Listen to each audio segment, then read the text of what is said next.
Hello viewers, notebook IAS के daily current spotlight programme में अभी की खबर है जन विश्वास प्रावधानों का संशोधन विधेयक 2023। चलिए जानते हैं कि यह चर्चा में क्यों है। लोकसभा के द्वारा संसद में जन विश्वास प्रावधानों का संशोधन विधेयक 2023 पारित किया गया है। इस विधेयक का उद्देश्य रहन सहन और व्यापार करने में सुगमता को और बढ़ाना है।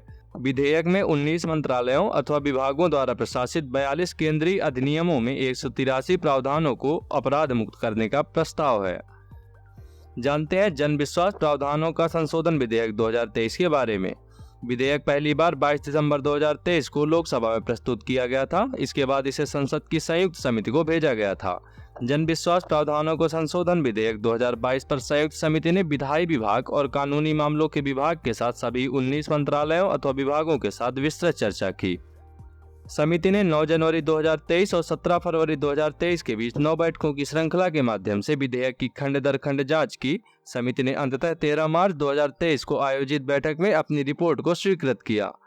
जन विश्वास प्रावधानों का संशोधन विधेयक 2023 के माध्यम से 19 मंत्रालयों अथवा विभागों द्वारा शासित 42 केंद्रीय अधिनियमों में कुल 183 प्रावधानों को अपराध मुक्त करने का प्रस्ताव किया जा रहा है। गैर अपराधीकरण हासिल करने का प्रस्ताव। कुछ प्रावधानों में कारावास और जुर्माना या फिर दोनों को हटाने का प्रस्ताव है। कारावास को हटाने और कुछ प्रावधानों में जुर्माना बरकरार रखने का प्रस्ताव है। कारावास को हटाने और कुछ प्रावधानों में जुर्माना बढ़ाने का भी प्रस्ताव है। कुछ प्रावधानों में कारावास और जुर्माने को दंड में बदलने का प्रस्ताव किया गया है। अपराधों के समन को कुछ प्रावधानों में शामिल करने का भी प्रस्ताव शामिल है। प्रभावी कार्यान्वयन के लिए उपाय।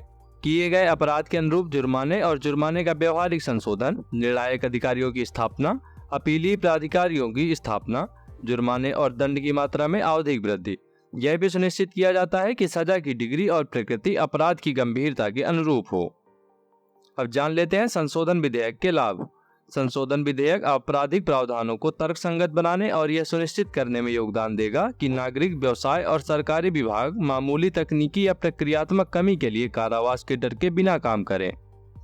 दूसरा है, किसी अपराध के दंडात्मक परिणाम की प्रकृति अपराध की गंभीरता के अनुरूप होनी चाहिए। यह विधेयक किए गए अपराध अथवा उल्लंघन की गंभीरता और निर्धारित सजा की गंभीरता के बीच संतुलन स्थापित करता है। कानून की कठोरता को खोए बिना प्रस्तावित संशोधन व्यवसायों और नागरिकों द्वारा कानून का पालन सुनिश्चित करते हैं। तीसरा है, तकनीकी अथवा प्रक्रियात्मक गलती और गौण दोष के लिए निर्धारित आपराधिक परिणाम न्याय वितरण प्रणाली को अवरुद्ध करते हैं और गंभीर अपराधों पर निर्णय को ठंडे बस्ते में डाल देते हैं। विधेयक में प्रस्तावित कुछ संशोधन जहां भी लागू और व्यवहार में उपयुक्त प्रशासनिक न्याय निर्णय प्रणाली प्रस्तुत करने के लिए हैं। इससे न्याय प्रणाली पर भारी दबाव को कम करने, लंबित मामलों को कम करने और अधिक कुशल और प्रभावी न्याय वितरण में मदद मिलेगी।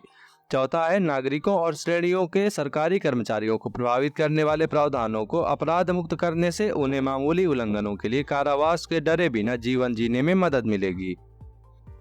पांचवा है, इस कानून का अधिनियम कानूनों को तर्कसंगत बनाने, बाधाओं को दूर करने और व्यवसायों के विकास को बढ़ावा देने की यात्रा में एक मील का पत्थर साबित होगा। यह कानून विभिन्न कानूनों में भविष्य के संशोधनों के लिए एक मार्गदर्शक सिद्धांत के रूप में काम करेगा।